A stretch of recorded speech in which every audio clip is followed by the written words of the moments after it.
विंदापाल उग्रसेन पाल महाविद्यालय की इस ऑनलाइन कक्षा में हम सभी डीएलएड प्रशिक्षुओं का, बीएड प्रशिक्षुओं का और बीएड प्रशिक्षुओं का स्वागत करते हैं।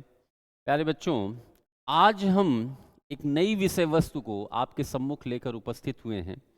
वह है बुद्धि के मापन।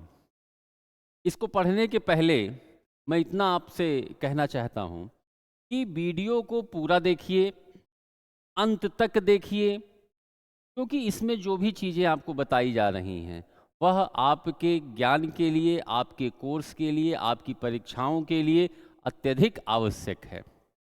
आधे अधूरे ज्ञान को कतई मत आप लीजिए, वीडियो को पूरा देखिए, क्योंकि प्यारे बच्चों, अगर हमने आधा अधूरा ज्ञान लिया तो आप समझ लीजिए कि हमारा वही हाल होगा जो अभिमन्यु का हुआ था। अभिमन्यु ने भी व्यूह में प्रवेश करना सीखा, लेकिन व्यूह से निकलने का ज्ञान उसने प्राप्त नहीं किया। यही कारण है अभिमन्यु का अंत उस व्यूह के अंदर ही हो गया।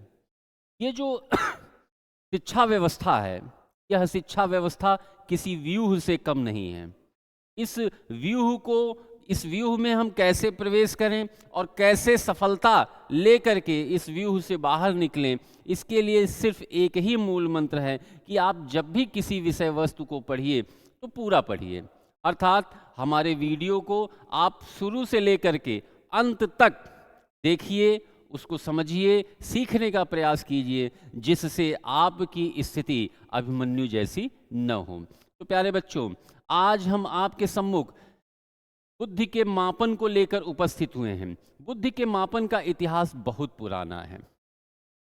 प्राचीन काल से ही हमारे देश में व्यक्तियों की बुद्धि का जो अनुमान लगाया जाता था वह उनके सीखने की शक्ति से लगाया जाता था, उनके स्मरण की शक्ति से लगाया जाता था, उनके तर्क शक्ति से लगाया जाता था, उनके साक्षात्कार, प्रश्नोत्तरी प्रतियोगिता करवा करके, उनका जो है शास्त्रार्थ करवा करके बुद्धि का मापन किया जाता था। प्राचीन काल में जब हम गुरुकुल प्रणाली में शिक्षा ग्रहण किया करते थे, उस समय जो गुरु होते थे वह अपने शिष्यों का इन्हीं पद्धतियों से बुद्धि का मापन किया करते थे।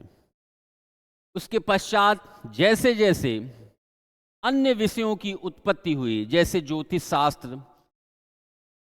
ज्योतिष में भी कुंडली देख करके, पत्रा देख करके बच्चों के बुद्धि के बारे में अनुमान लगाया जाता था। उनकी कुंडली को देख करके ब्राह्मण लोग ये बता देते थे कि बच्चा बहुत बुद्धिमान है। ठीक है, उनकी हस्तरेखाओं को देख करके ज्योतिष शास्त्री यह बता देते थे कि बच्चा बहुत बुद्धिमान है। ठीक है, तो पूर्व के समय में बुद्धि मापन के ये तौर तरीके हुआ करते थे, किंतु जैसे जैसे हमारा विकास होता गया वैसे वैसे बुद्धि के मापन के तौर तरीके भी अत्यधिक वैज्ञानिक होते गए।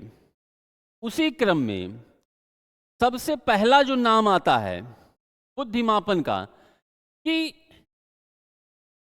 विलियम वुंट, इनका नाम है विलियम वुंट। इन्होंने कहा पहली बुद्धि मापन की प्रयोगशाला, अगर आपसे कोई पूछे कि पहली बुद्धि मापन की प्रयोगशाला किसने विकसित की थी, तो आपका उत्तर होना चाहिए कि वुंट महोदय ने 1879 ईस्वी में पहली बुद्धि मापन की प्रयोगशाला विकसित की।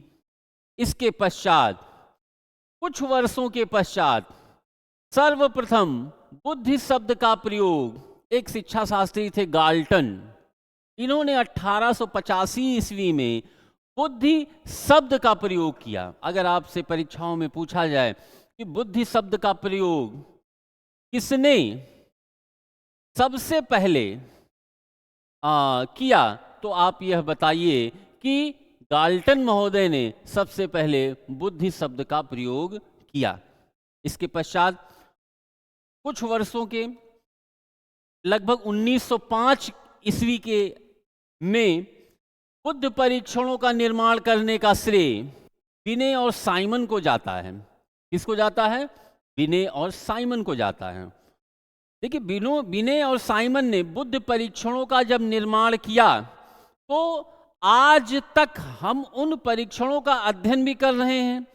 उसको तमाम शिक्षा शास्त्रियों ने प्रमाणिक माना है। इसलिए बुद्ध परीक्षणों के जन्मदाता के रूप में भी विनय को जाना जाता है, क्योंकि इन्होंने बुद्ध परीक्षणों का निर्माण किया और आज के आधुनिक समय में तमाम शिक्षा शास्त्री ने उनके बुद्ध परीक्षणों को मान्यता प्रदान की।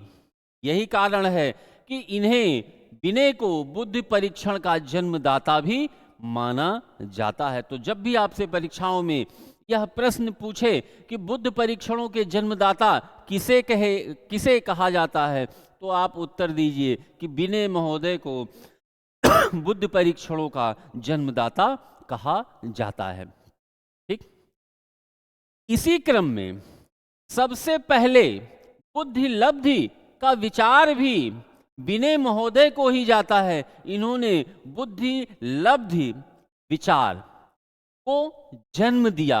अगर आपसे पूछा जाए कि बुद्धि लब्धि का विचार सर्वप्रथम किसने दिया, तो आप उत्तर दीजिए कि विनय महोदय ने बुद्धि लब्धि शब्द का बुद्धि लब्धि विचार का सर्वप्रथम इन्होंने बुद्धि लब्धि का विचार दिया। देखिए, यहाँ पर विचार की बात है। ठीक है, ये नहीं पूछा गया है कि बुद्धि लब्धि। अभी हम अगले पेज पर जब चलेंगे तो आपको बताएंगे कि बुद्धि लब्धि का किसने प्रतिपादन किया, बुद्धि लब्धि सूत्र का किसने प्रतिपादन किया। यहाँ तो विचार की बात है, तो इसलिए इसमें थोड़ी सी भिन्नता है कि बुद्धि लब्धि विचार के जनक जब भी आपसे पूछे तो आप बताइए कि विनय महोदय ने बुद्धि लब्धि का विचार प्रतिपादित किया। इन्होंने विचार दिया कि बुद्धि लब्धि निकालनी चाहिए बच्चों की। ठीक है, तो ये रहे बुद्धिमापन से संबंधित कुछ महत्वपूर्ण चीजें।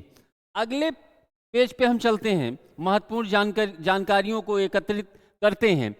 बुद्धि लब्धि विनय महोदय ने जब यहाँ पर बुद्धि लब्धि का विचार दिया, विनय महोदय ने जब यहाँ पर बुद्धि लब्धि का विचार दिया तो तीन महत्वपूर्ण बातें सामने उभर कर आईं। वो कौन कौन सी तीन महत्वपूर्ण बातें हैं, आइए वो भी समझ लीजिए। देखिए, उन्होंने तीन जो महत्वपूर्ण बातें बतलाई वह थी, पहला था सामान्य बुद्धि, दूसरा था उच्च बुद्धि और तीसरा था निम्न बुद्धि। जब उन्होंने बुद्धि लब्धि का विचार दिया तो वहां से ये तीन बातें निकलकर सामने आईं। और ये बातें क्या हैं? देखिए, सामान्य बुद्धि क्या है? विनय महोदय ने कहा कि यदि कोई बालक अपनी ही आयु के बालकों की मानसिक क्रियाओं को कर ले तो वह सामान्य बुद्धि वाला बालक कहलाएगा। जैसे यदि बालक की आयु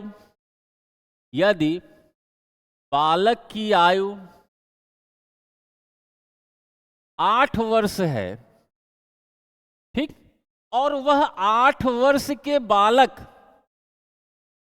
की मानसिक क्रियाएं कर ले रहा है, उसकी आयु भी 8 वर्ष है और 8 वर्ष के बालक, अन्य बालक की मानसिक क्रिया को वह कर ले रहा है, तो यह कहा जाएगा सामान्य बुद्धि वाला बालक, क्योंकि वह अपने ही आयु वर्ग के बालकों के समकक्ष जो मानसिक क्रियाएं हैं उन्हीं को कर पा रहा है। ठीक, दूसरा है उच्च बुद्धि। यदि बालक की आयु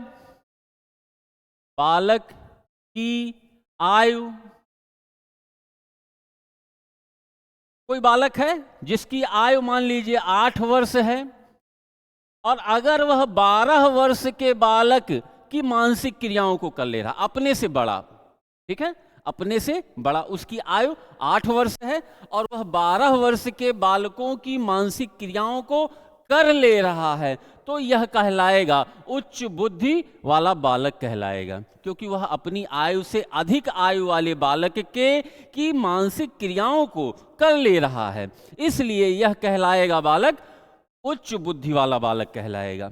समझ में आ गई बातें? अब अगली चीज, निम्न बुद्धि। यदि बालक की आयु 8 वर्ष हो, ठीक है, कितनी हो? बालक की आयु, विनय महोदय ने कहा कि बालक की आयु यदि 8 वर्ष है, 8 वर्ष है और इससे कम, मतलब वह 7 वर्ष या 6 वर्ष या 5 वर्ष के बालक की मानसिक क्रियाएं ही कर पा रहा है, मतलब बालक की आयु 8 वर्ष है और वह अपने से कम आयु वाले बालकों की मानसिक क्रियाओं को कर पा रहा है, तो इसका मतलब हो गया कि उसकी बुद्धि निम्न है, उसकी बुद्धि निम्न है। ठीक है, तो यहां से एक नई चीज सामने आई, वह थी मानसिक आयु की संकल्पना। तो यहां से हम यह भी जानते हैं कि मानसिक आयु की संकल्पना या मानसिक आयु की अवधारणा सर्वप्रथम विनय महोदय ने ही दिया। तो आपसे अगर कोई प्रश्न पूछे कि मानसिक आयु की अवधारणा किसने दी, तो आप उसके प्रत्युत्तर में जवाब दीजिए कि विनय महोदय ने सर्वप्रथम मानसिक आयु की अवधारणा दी। ठीक है प्यारे बच्चों, ये मानसिक आयु कहलाएगी। क्या कहलाएगी? ये मानसिक आयु कहलाएगी। वास्तविक आयु बालक की ये कहलाएगी 8 वर्ष। ये क्या कहलाएगी? ये वास्तविक आयु कहलाएगी। ठीक है, और ये जो कहलाएगा यह मानसिक आयु कहलाएगा। क्या कहलाएगा? मानसिक आयु। ठीक है, क्योंकि इस आयु वर्ग की मानसिक क्रियाओं को बालक कर रहा है, इसलिए यह मानसिक आयु कहलाएगा, और यह तो वास्तविक आयु होगी ही। ठीक है, चलिए इतनी चीजें समझ में आई आपको। अब अगली चीजों पे हम चलते हैं। ठीक है, अगली चीजें क्या हैं कि सर्वप्रथम बुद्धि लब्धि के जनक के रूप में स्टर्न महोदय को जाना जाता है। इन्होंने बुद्धि लब्धि का प्रतिपादन किया। किसका प्रतिपादन किया? बुद्धि लब्धि का प्रतिपादन किया स्टर्न महोदय ने 1912 ईस्वी में। यह प्रश्न कई बार टेट की परीक्षाओं में, सुपर टेट की परीक्षाओं में यह प्रश्न पूछा जाता है, और यहाँ पर बच्चे थोड़े से कंफ्यूज हो जाते हैं कि विनय महोदय ने बुद्धि लब्धि दिया, कि स्टर्न महोदय ने बुद्धि लब्धि दिया, कि टर्मन महोदय ने बुद्धि लब्धि दिया, और यहाँ पर थोड़ी सी भिन्नता है। आपसे जब प्रश्न पूछे कि बुद्धि लब्धि के जनक कौन है, तब आप उत्तर दीजिए कि बुद्धि लब्धि के जनक स्टर्न है। जब आपसे प्रश्न पूछा जाए बुद्धि लब्धि मापन के जनक कौन है या बुद्धि लब्धि के सूत्र के जनक कौन है, तो आप टर्मन का नाम लीजिए। इन्होंने लगभग 1916 ईस्वी को बुद्धि लब्धि मापन का एक सूत्र प्रतिपादित किया। ये बुद्धि लब्धि का सूत्र है, ये टर्मन महोदय ने प्रतिपादित किया। बुद्धि लब्धि के जनक जब स्टर्न को माना जाता है, तो इन्होंने कहा कि बुद्धि लब्धि बराबर मानसिक आयु बटे वास्तविक आयु। सिर्फ इतनी चीजें इन्होंने बतलाई। बुद्धि लब्धि कि जब इन्होंने बात की तो बुद्धि लब्धि के सूत्र में इन्होंने सिर्फ इतना बतलाया है कि बुद्धि लब्धि बराबर मानसिक आयु बटे वास्तविक आयु, लेकिन इस सूत्र को पूरी तरीके से वैज्ञानिकता प्रदान करने का श्रेय टर्मन महोदय को जाता है। इन्होंने क्या किया कि उसी सूत्र में गुणे 100 कर दिया। क्या कर दिया? गुणे 100 कर दिया। तो यहां से बुद्धि लब्धि का एक नया सूत्र जो पूरी तरीके से विश्वसनीय है, पूरी तरीके से वैज्ञानिक है, ठीक, उन्होंने कहा कि बुद्धि लब्धि बराबर होता है मानसिक आयु बटे वास्तविक आयु गुणे 100। यह बुद्धि लब्धि का सूत्र है। इसी सूत्र के सहारे से, इसी सूत्र की सहायता से हम बालकों की बुद्धि लब्धि निकालने का कार्य कर पाते हैं।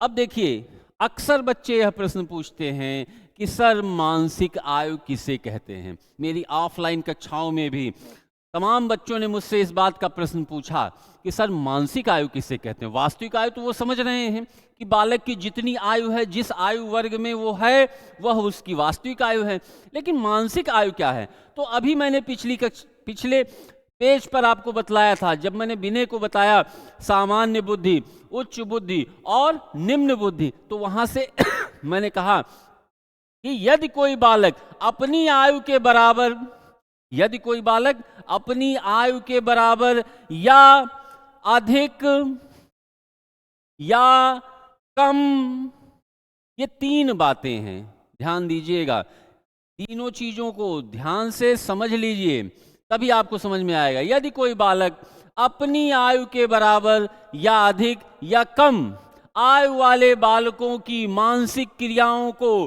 कर लेता है, तो वह आयु उस बालक की मानसिक आयु कहलाती है। अर्थात यदि कोई बालक, फिर से मैं इस चीज को समझा दे रहा हूं, समझ लीजिए, ठीक है। यदि कोई बालक 8 वर्ष का है, ठीक, तो इन्होंने कहा बराबर, बराबर का मतलब 8 वर्ष के बालक की ही मानसिक क्रिया वो कर ले रहा है। यदि कोई बालक 8 वर्ष का है, ठीक, और वह 12 वर्ष के बालक की मानसिक क्रिया को कर ले रहा है। यदि कोई बालक 8 वर्ष का है, ठीक, 8 वर्ष का है और 8 वर्ष का है और वह 8 से कम 7, 6, 5 आयु वाले बालकों की, 8 वर्ष का बालक है और वह 7, 6, 5 वर्ष के बालक की मानसिक क्रिया को कर ले रहा है, मतलब अपने से कम आयु वाले बालकों की मानसिक क्रियाओं को कर पा रहा है, तो ये जो आयु है यह मानसिक आयु कहलाएगी। क्या कहलाएगी? मानसिक आयु कहलाएगी।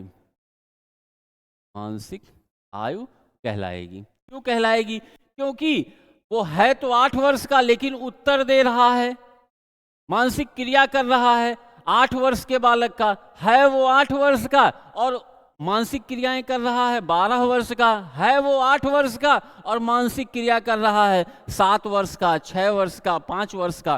तो ये चीजें आपकी कहलाएंगी मानसिक आयु।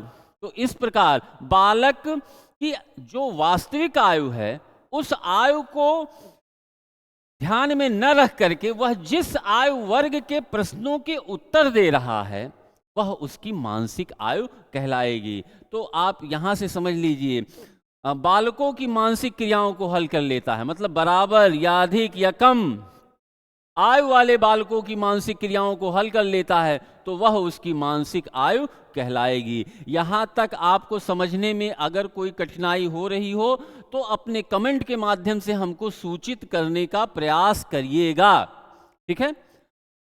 अगली चीजें हम समझते हैं कि बुद्धि लब्धि, अगर हम बुद्धि लब्धि निकाल रहे हैं तो आंकड़े हमको बहुत ढेर सारे मिलेंगे। तो कैसे हम समझेंगे कि कौन सा बच्चा बहुत प्रतिभाशाली है, कौन सा मंद बुद्धि का है, कौन सा सामान्य बुद्धि का है? तो इस समस्या का समाधान करने के लिए टर्मन महोदय ने एक सारणी प्रस्तुत की। टर्मन महोदय ने एक सारणी प्रस्तुत की जिसको हम बुद्धिमापन की सारणी कहते हैं। क्या कहते हैं? बुद्धिमापन की सारणी कहते हैं, ठीक है। देखिए, ये बुद्धिमापन की टर्मन की सारणी है और इन्होंने कहा कि उस सूत्र के सहारे अगर हम बुद्धिलब्धि निकाल रहे हैं और किसी बालक की बुद्धिलब्धि अगर 140 से अधिक आ रही है, 140 से अधिक आ रही है, तो माना जाएगा कि वह प्रतिभाशाली बालक है। यदि किसी बालक की बुद्धिलब्धि 120 से 139 तक आती है, तो ऐसा माना जाएगा कि वह प्रखर बुद्धि का बालक है। यदि किसी बालक की, और ध्यान से सुन लीजिए, इस चार्ट को समझिए, इसको सीख लीजिए, क्योंकि यहां से भी आपकी टेट की परीक्षाओं में, सुपर टेट की परीक्षाओं में ढेर सारे प्रश्न यहाँ से भी पूछे जाते हैं। ठीक है, सिर्फ इतना ही पूछ लिया जाएगा कि 120 से लेकर 139 बुद्धि लब्धि वाले बालक को हम क्या कहेंगे, तो आपको उत्तर देना होगा कि उसे हम प्रखर बुद्धि वाला बालक कहेंगे। यह भी पूछा जा सकता है कि प्रखर बुद्धि वाले बालक की बुद्धि लब्धि कितनी होती है, तो उसके उत्तर में हमको यहाँ जवाब देना होगा 120 से 139 होती है। इसका कोई मात्रक नहीं होता। अब समझिए कि यदि किसी बालक की बुद्धि लब्धि 110 से 119 है तो वह कहलाएगा उत्कृष्ट बुद्धि वाला बालक कहलाएगा। ठीक है, 90 से लेकर के 109 अगर किसी बालक की बुद्धि लब्धि आ रही है तो वह सामान्य बुद्धि वाला बालक कहलाएगा। इसी तरीके क्रम में 80 से लेके 89 तक मंद बुद्धि बालक कहलाएगा, 70 से लेकर के और 79 तक निर्बल बुद्धि कहलाएगा। इसके बाद 50 से लेकर के और 69 तक यह मूर्ख बुद्धि वाला बालक कहलाएगा। और 25 से लेकर के 49 तक, ये ध्यान मत दीजिएगा, ये 49 है, 25 से लेकर के 49 तक अगर किसी बालक की बुद्धि लब्धि आ रही है तो इसका मतलब है वह मूढ़ बुद्धि वाला बालक कहलाएगा। और यदि 25 से लेकर के 0 आ रहा है तो वह जड़ बुद्धि वाला बालक कहलाएगा। तो यहाँ से ये चीज़ें भी आपकी क्लियर हो गई। अगर उस सूत्र से बुद्धि लब्धि के सूत्र से बुद्धि लब्धि बराबर मानसिक आयु बटे वास्तविक आयु गुणे 100 ये सूत्र है। ठीक है, उस सूत्र के सहारे अगर हमको ये आंकड़े प्राप्त हो रहे हैं तो इन्हीं आंकड़ों के सहारे हम अनुमान लगा सकते हैं कि वह किस बुद्धि वाला बालक, कौन सी बुद्धि वाला बालक वह होगा। ठीक है, अब चलिए, सूत्र समझ लिया हमने, इस चार्ट को आपको समझा दिया, ये सारणी भी आपको समझा दी। अब इससे भी प्रश्न पूछे जाते हैं, बुद्धि लब्धि निकालने से भी प्रश्न पूछे जाते हैं। तो आपकी स्क्रीन पर मैंने एक प्रश्न पहले से ही लिख करके रखा है कि यदि किसी बालक की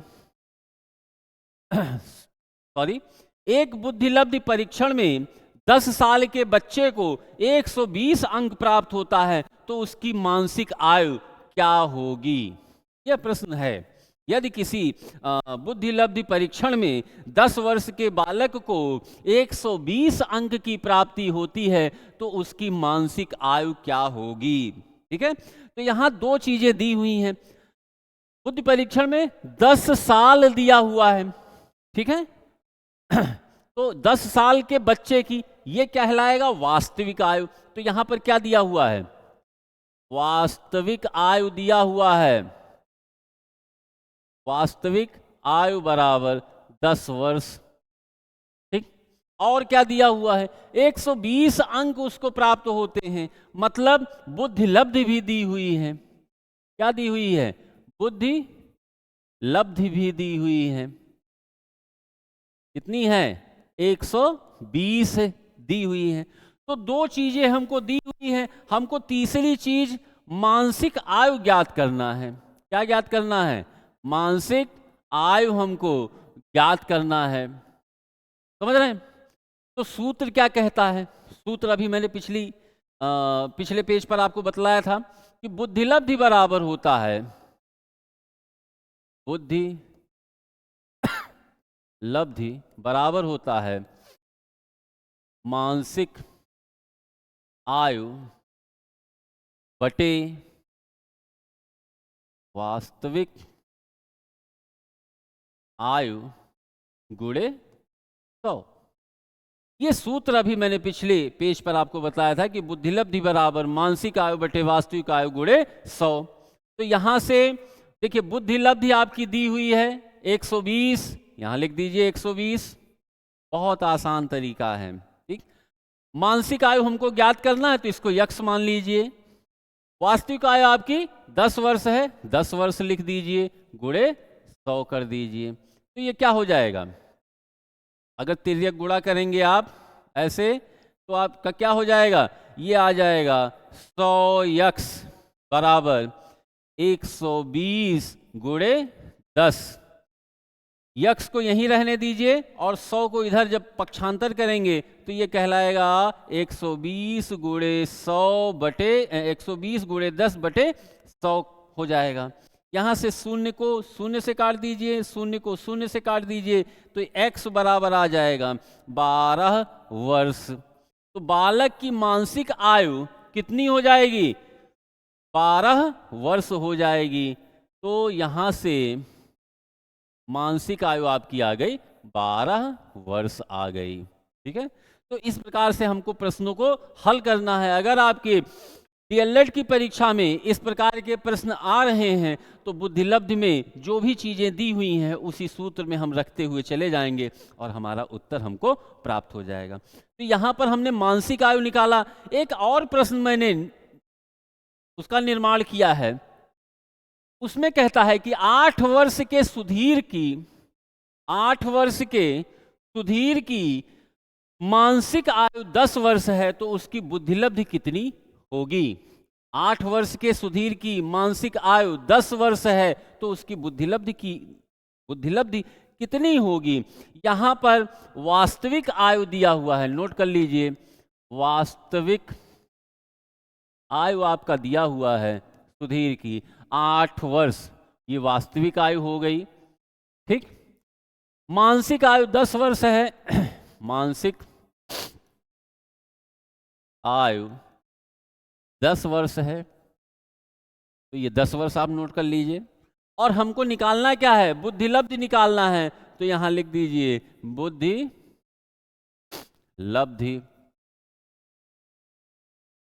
ये हमको ज्ञात करना है। फिर सूत्र लिखिए, बुद्धिलब्धि बराबर बुद्धिलब्धि बराबर मानसिक आयु बटे वास्तविक आयु गुणे 100। सूत्र यही कहता है कि बुद्धिलब्धि बराबर मानसिक आयु बटे वास्तविक आयु गुणे 100। ठीक, अब यहाँ पर हमको बुद्धिलब्धि ही निकालनी है तो इसको ऐसे रहने दीजिए। मानसिक आयु यहाँ पर दिया हुआ है, मानसिक आयु 10 वर्ष है तो यहाँ लिख दीजिए 10 वर्ष। ठीक, वास्तविक आयु 8 वर्ष दिया है, 8 वर्ष लिख दीजिए और गुणे 100 कर दीजिए। ठीक है, अब इसको काटिए, 2 से काटिए, 4 बार में कटेगा, 2 चौको 8, ये 5 बार में कटेगा।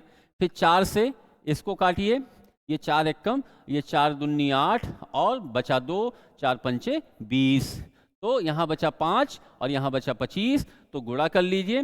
25 पंचे 125, 25 पंचे 125, तो जो ये 125 आ रहा है यह कहलाएगा बालक की बुद्धिलब्धि। अब 125 वर्ष का 125 बुद्धिलब्धि वाला बालक है तो यह किस क्रम में जाएगा? जो अभी मैंने चार्ट आपको पिछले पेज पे बतलाया था, वहां उत्तर आया 125। अब आप चार्ट में देखिए कि 120 से लेके 139 के बीच में ही 125 आ रहा है, अर्थात वह बालक प्रखर बुद्धि वाला बालक कहलाएगा। कौन सा बालक कहलाएगा? प्रखर बुद्धि वाला बालक कहलाएगा, क्योंकि उसकी बुद्धिलब्धि 125 आई हुई है। प्यारे बच्चों, आज की वीडियो में हमने बुद्धि मापन से संबंधित आपको बहुत सारी बातों को बतलाया, बुद्धिलब्धि सूत्र के बारे में बतलाया, उससे संबंधित 2 सवालों को भी मैंने हल करके बताया। अगर आपको इन विषय वस्तुओं में कहीं से कोई कठिनाई आ रही हो तो अपने कमेंट के माध्यम से आप हमको सूचित करने का प्रयास करिएगा, मैं आपकी समस्याओं का समाधान करने का प्रयास करूंगा। तो आज के लिए बस इतना ही। अगली वीडियो में हम कुछ और नई चीज़ों को लेकर आपके सम्मुख उपस्थित होंगे और चलते चलते मैं फिर उन बच्चों को जो डीएलएड, बीएड और डीएड के प्रशिक्षु हैं उनसे सिर्फ एक ही निवेदन करूंगा कि वीडियो को पूरा देखिए और पूरे ज्ञान को अर्जित करने का प्रयास कीजिए। धन्यवाद।